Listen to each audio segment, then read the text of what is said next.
Hi there, and welcome to the Ukestuff channel and to GCEA U.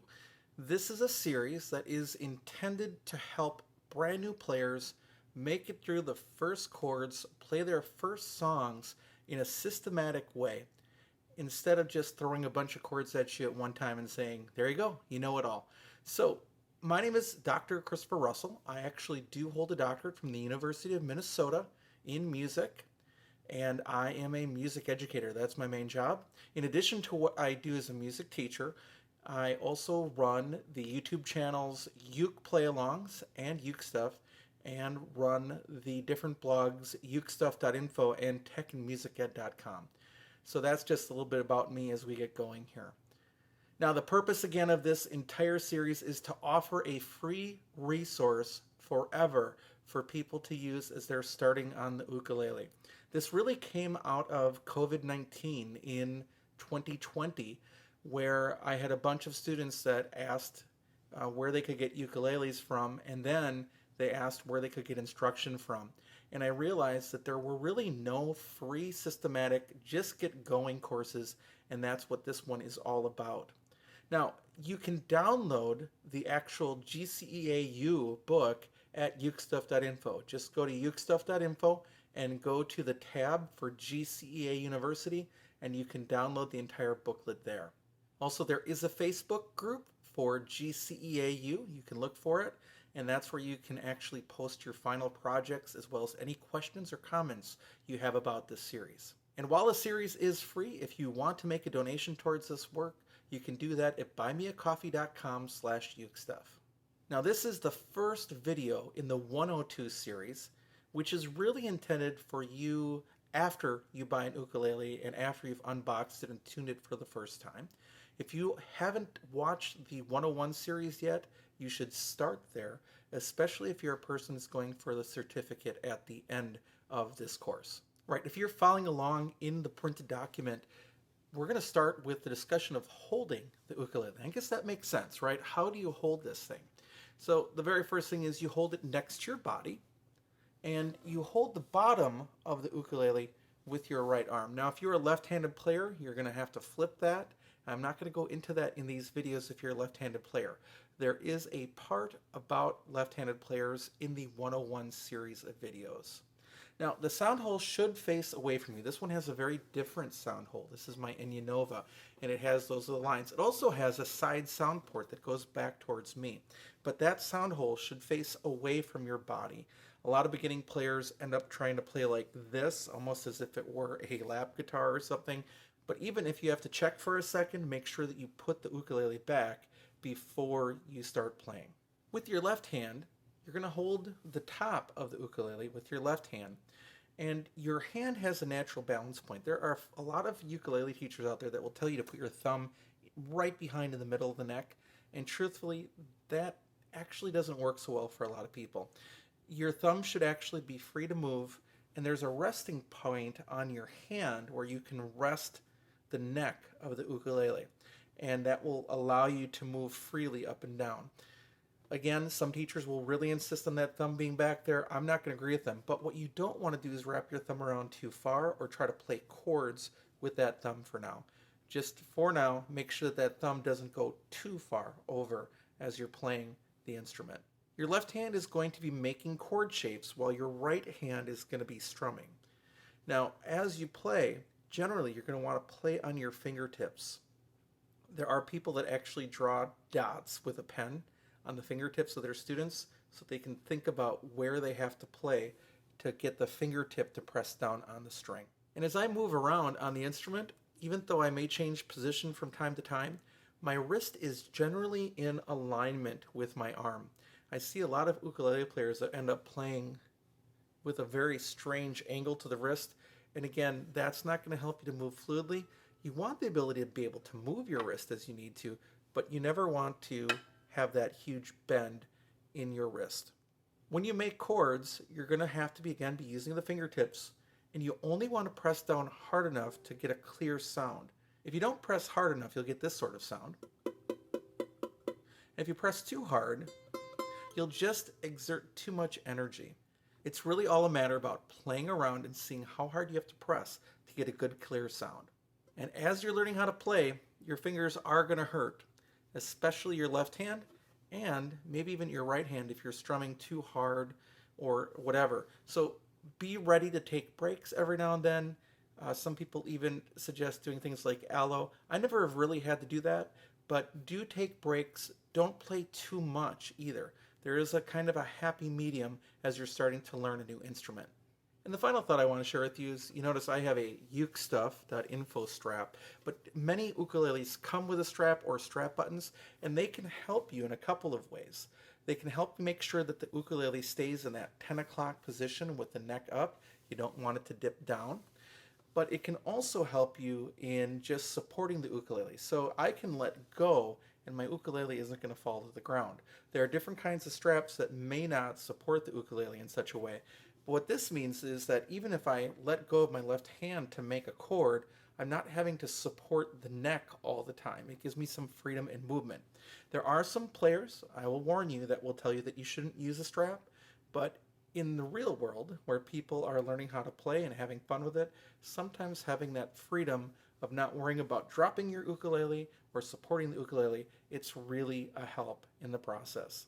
Now let's move on to the part about how to practice your ukulele. First of all, try to find a place you can practice where people won't bug you and maybe even a time of day. To be honest with me, at my house I have young boys that are ages 8 and 12. My practice time is when they go to bed at night. So during the school year, that's a little bit earlier. During the summer, that's a little bit later. But that's when I can guarantee that I can work on things without interruption. Don't try to practice where you're going to be a multitasker. If you're going to be practicing, focus on practicing and playing. Don't try to practice while binging the latest episodes of Netflix or Hulu. Along with having a good place to practice, also having a comfortable place to practice and a place where you can practice in a comfortable chair, but also a chair that will help you have good posture as you play and perhaps sing is a good idea. Always make sure to tune your ukulele before you begin practicing. Then do some warm-ups before you start, and we're going to go over a couple of those warm-ups in just a moment. Once you're finally to practice time, first of all, practice the chord that you're working on a bunch of times. I like doing the on-off method, where if I'm learning a new chord, what I'm going to do is I'm going to put my hand on it as soon as I can, play the chord, then take my hand off, then put my hand back on, and do it again. Do that a bunch of times. If you do that 20 times every time you practice the most recent chord you're learning, you're going to know that chord in no time. Along with that, this method uses something called ukulele skill drills. It's a concept that's really modified from Uncle Rod's Ukulele Bootcamp, something else you can do after you finish this series of lessons. The whole idea is you take the chords you're learning and you practice just those chords in the context of time changes rather than worrying about words of a song or a strumming pattern or anything else like that. And it's really highly effective. So after you've practiced your newest chord, then do some skill drills with it. We're going to be learning some folk songs. Hopefully you know them all. If not, you're going to know them by the end of these lessons. Practice at first without singing along, and then do get into the habit of singing along even if you don't think you're a great singer. It will help you with timing, and believe it or not, your singing will improve over time too. As you're playing, you're going to find pitfalls, challenges from time to time. And one of the secrets of a music educator is learning how to really work out a troubled area. And here's the secret. You don't just start over at the beginning every time. Sometimes it's cool to start a song at the end and work backwards. But realistically, if you're playing along and you run into a trouble spot, what you do is you keep going. Keep going that first time. See if you can make it all the way through. Then when you're done, go back to where that trouble spot is and go a little bit before that and slow it down. All right? Slow is smooth, smooth is fast. So you start right before the troubled area, slowly. You practice it. If you get it well, you go back and you practice it faster. If you don't, you take it slow again and you work your way through it. And then once you've mastered that, then you go back and run the whole thing.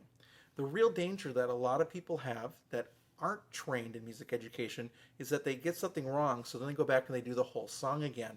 And that's a really inefficient use of time. Then when you're done with all of that, just play some stuff that makes you happy. Either mess around on your ukulele, play chords that you know, a song that you love, and just end your practice time with something fun. If you follow those guidelines, you'll be playing very well in no time at all. As a reminder, it's time to tune up your ukulele. So I'm going to tune mine real quickly.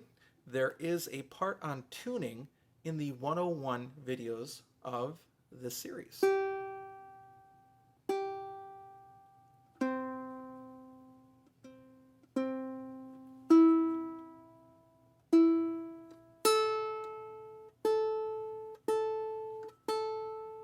And one of the guidelines is every time you tune, after you tune once, just go back and double check.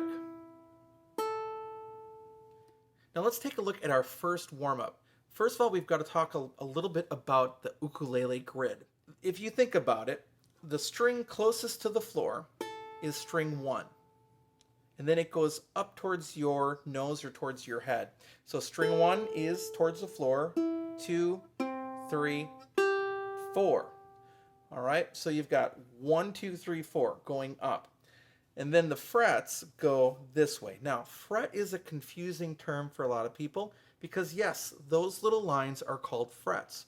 On my ukulele, it's made out of polycarbonate, and those frets are not metal, but yours are probably metal on the ukulele that you have. But when I tell you to play, for example, the first finger on the 4th string, 1st fret, I'm not asking you to be on the fret. I'm asking you to be right above or towards the headstock, right above that fret.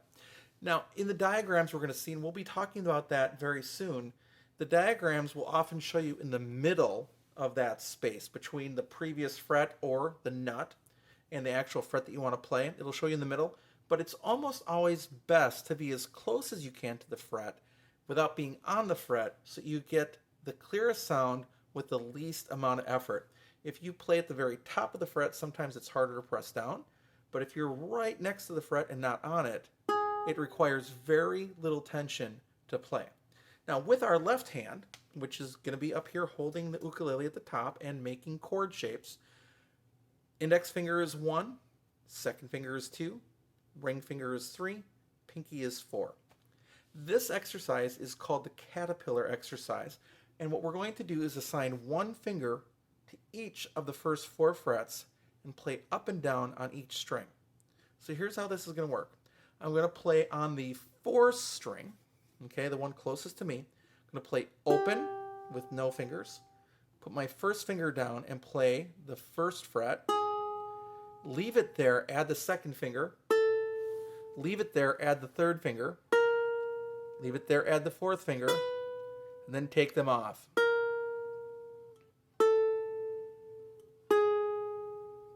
All right, then what we're going to do is jump to the 3rd string, the one next closest to the floor. Open, 1st, 2nd, 3rd, 4th, 3rd, 2nd, 1st, open. Then we're going to move to the 2nd string. Open, 1st, 2nd, 3rd, 4th, 3rd, 2nd, 1st, open. All right, and then finally the 1st string. Open, 1st, 2nd, 3rd, 4th, 3rd, 2nd, 1st, open. Eventually, you won't need me coaching you through it. You can do it yourself, but it does help to do it in time. So let's try that, starting on the 4th string open. All right, here we go. 1, 2, ready, go. Open,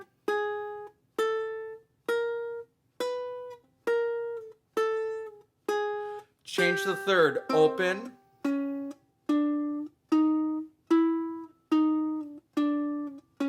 change to the 2nd, open,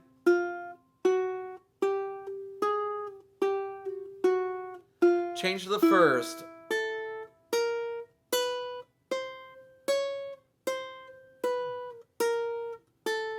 now if your fingers weren't following the way that you'd like to go, That's okay. It'll happen. It'll come. You just have to practice it. And eventually you'll be able to go much faster than that. But that'll give you good dexterity working along with the instrument. Now let's look at our second warm-up, which is called the Barre Warm-Up. And I'd like you to do these every day. Every day. Every time you play. And here's what we're going to do. The bar chord is a very scary thing for a lot of players because they're just not sure how to approach it. I have my students, even as young as 5th grade, do this from day one on the ukulele, so you can do it too. And then down the road, when you actually have to play a real bar chord, it won't be a big deal because you've been doing it since the first day.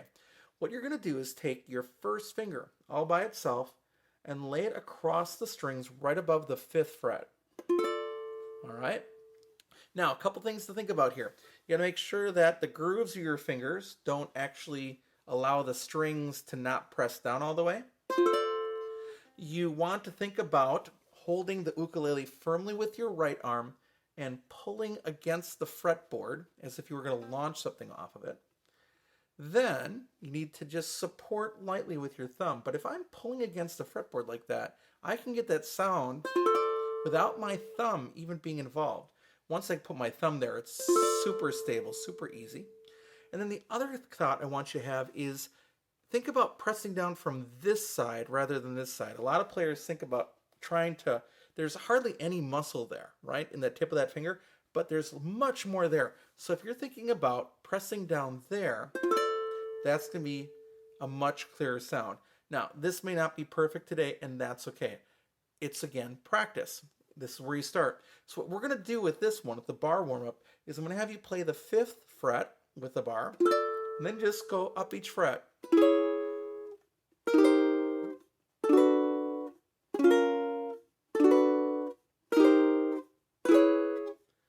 See that? 5, 4, 3, 2, 1, 2, 3, 4, 5. Let's do that again. 2, ready, go. 5, 4, 3, 2, 1, 2, 3, 4, 5. And there's nothing to be afraid of there. What if it sounds like this? So what? You're trying it, you're trying to get it, and with practice, it will come. By the way, we're starting at the 5th fret because the strings are easier to move there. If you start at the 1st fret, it's really hard at first. So the 5th fret is a nice friendly place to do that and allows you transition down to that harder 1st and then back to the 5th again. And those are the warm-ups that I love you to do every day, the caterpillar and the bar warm-up. Now the ukulele is an instrument that can be used to play melody, it can be used to play rhythm, but its main function has been harmony and rhythmic harmony since its creation. The very first ukulele methods focused, first of all, on the ukulele being used to accompany singing. That's kind of how we're treating this method all the way through. It's learning how to play the ukulele to support your singing, and then later you can add the other parts to let the ukulele also play the melody and play other cool rhythms and things. So we're going to be focusing a lot on strumming. And strumming is basically taking your hand and hitting the strings. We're going to be playing the ukulele, strumming the ukulele, right here where the body meets the neck. If you have guitar experience, you're used to playing over the sound hole. We aren't going to strum over the sound hole. We're going to strum right here where, again, the body meets the neck, up there. It may look weird at first, but this is the sweet spot of the strings. Now, the whole core of strumming is that your hand is moving up and down all the time without stopping. Regardless of the strum pattern, that's what you're doing.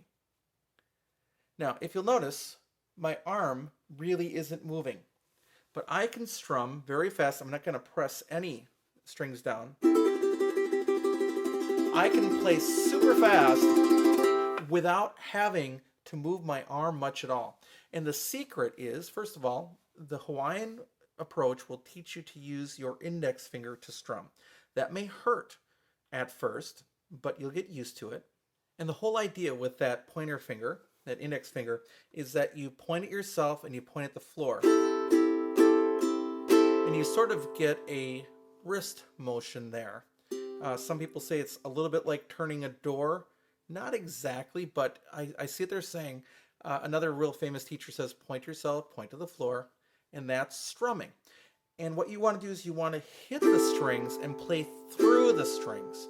Another teacher that I saw talks about actually making sure that you're hitting the fretboard. Now, don't go overboard with that because you can potentially hit the fretboard so hard that you're hurting yourself. But the idea is not just to lightly brush the strings, but to play through the strings as you're playing. Now, down the road, you can use your thumb to play. You can use other fingers to play. But for now, try to get that pointer finger going. Now, it's important to mention that you can use a pick. Don't use a plastic guitar pick with your ukulele. A lot of ukuleles include them, but generally a wood ukulele, even a laminate wood ukulele, is not made to handle the rigors of a pick hitting it. They're just not, and it becomes a very harsh sound.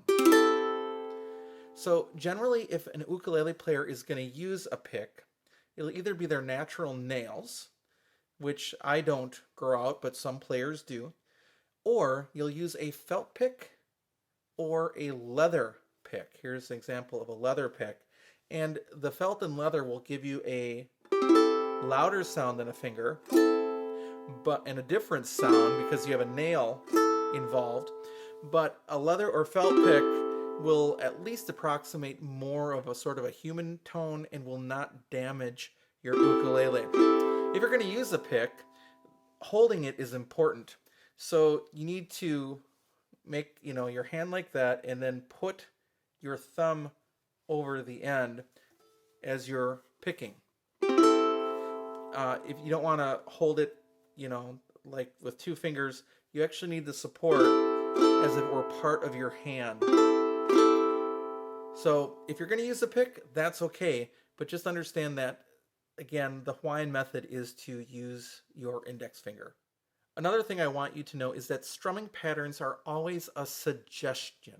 So you might play with a group where people tell you a specific strumming pattern to play.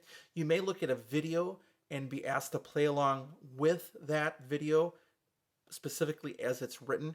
That's all possible, but most of the time, strumming patterns are suggestions.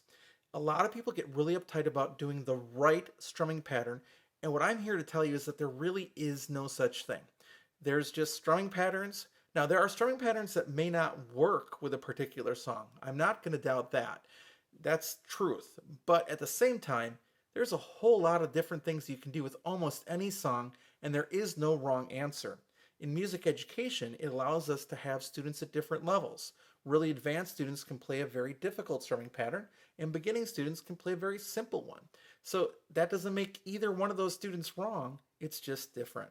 Now, as I said, you could potentially choose a strumming pattern that doesn't really fit with a song, but the most important thing is that no matter what happens, you strum with the beat. So let's just practice that for a second. Just go like that and play along with me. If you notice, I'm not pressing down any strings with my left hand.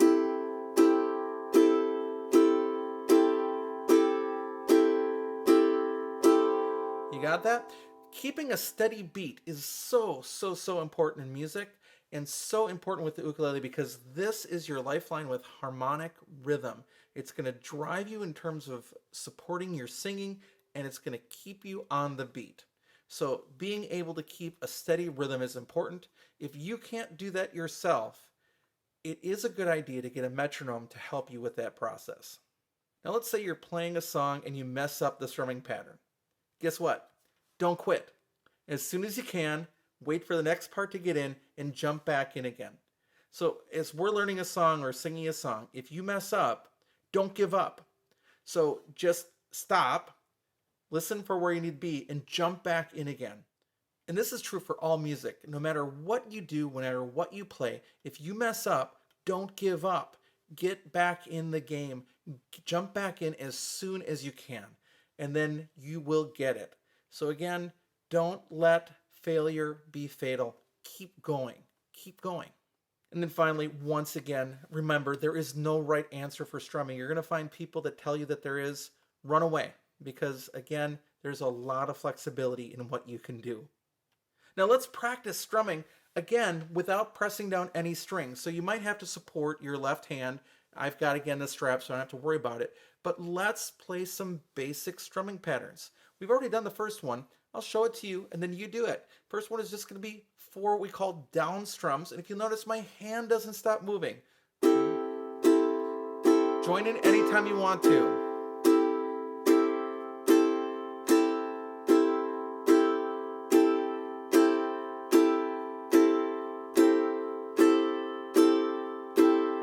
And stop.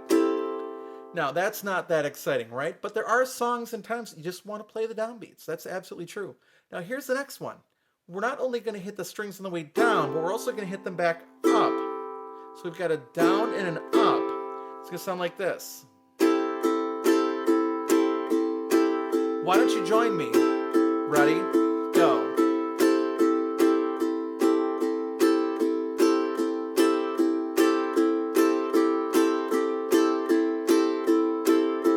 All right, and stop. Now, here's the next strumming pattern. It's what we call a shuffle beat. So there's a lot of songs that don't just follow straight eighth note patterns going tick-tock, tick-tock. We get a lot that go do-ba-do-ba-do-ba-do-ba in all types of music, from pop to country to jazz, you name it. Swung rhythms are everywhere. So here is the swung pattern, or the shuffle pattern. It's going to sound like this. It's the same as the previous one, but it's shuffled. Join me. 2, ready, go. Do ba do ba do ba do ba.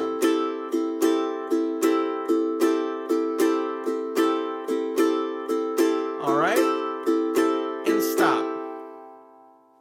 Now here's another one that's pretty common, and it can be done a couple different ways, but it goes like this: down, down, down, up, down, up.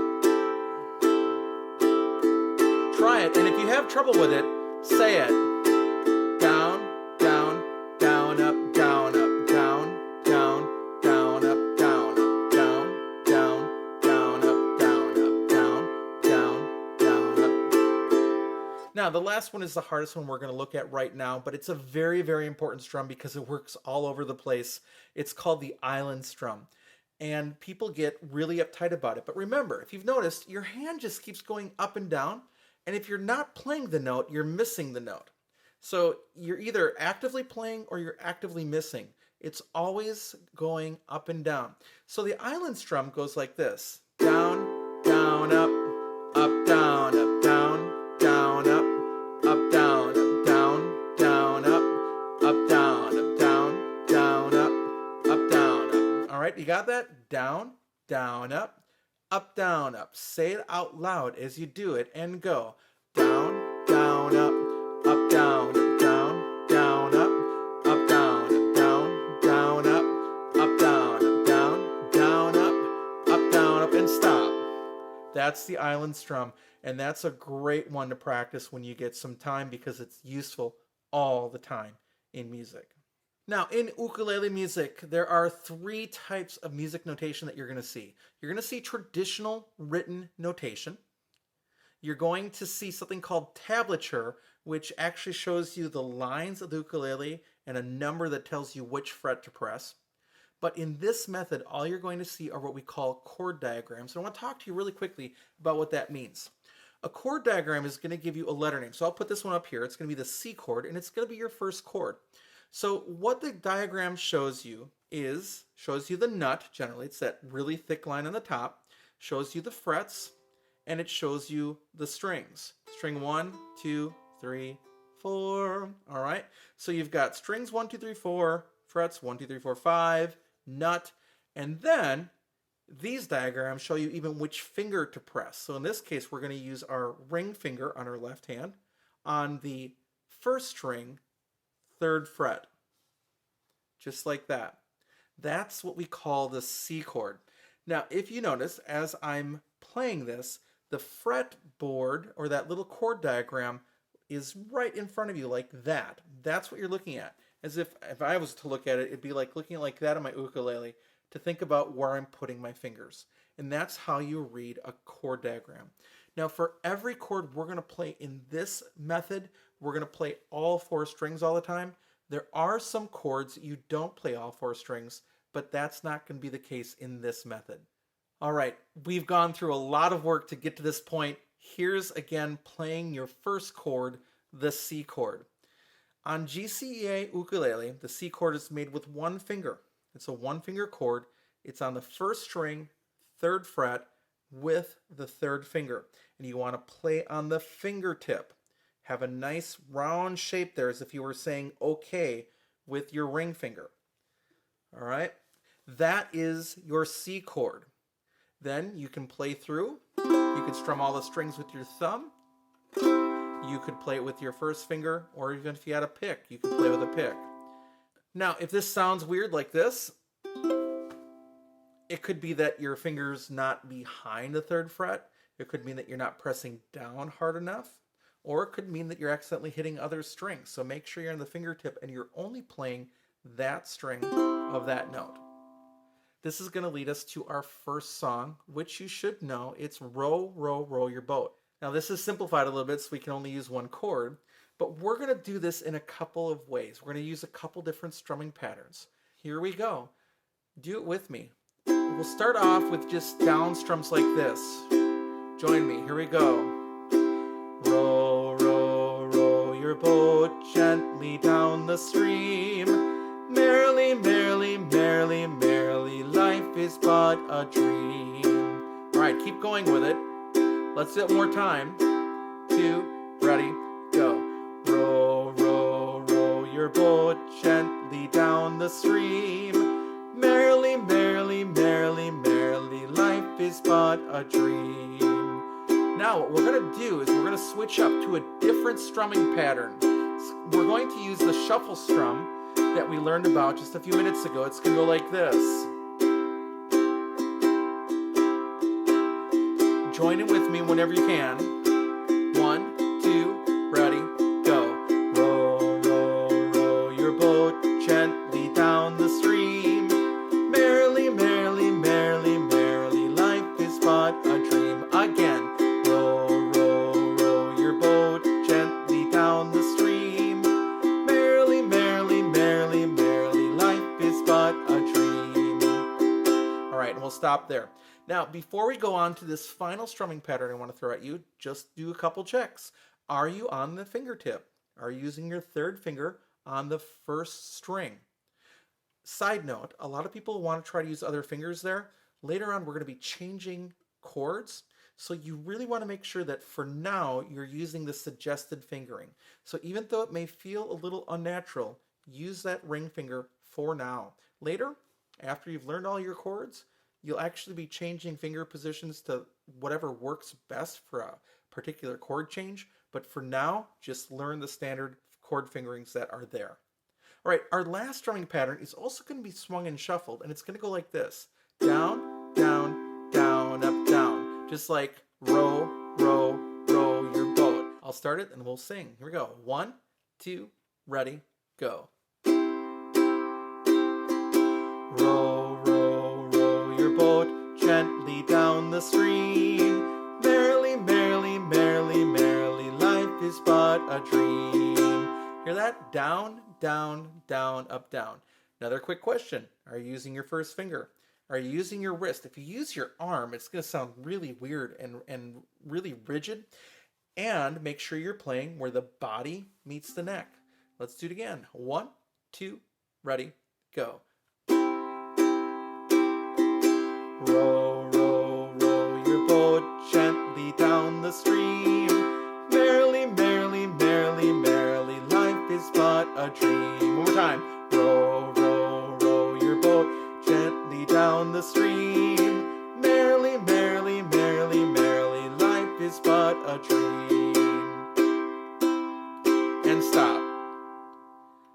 All right, that's your first song with the C chord. Now, if you take a look at the printed materials that are available at Ukestuff.info under the tab of GCEA University, you'll see that there's another page where there are a few ukulele play-along videos that you can click on and practice with if you'd like a little bit of extra practice just playing the C chord. In our next lesson, we'll again review our warm-ups. We'll review the C chord, we'll review row, row, row your boat, but then we'll add our second chord, which is the F chord. All right, thank you for watching the video. Thank you for joining along in this series of courses, and I'll be back soon with some more uke stuff for you.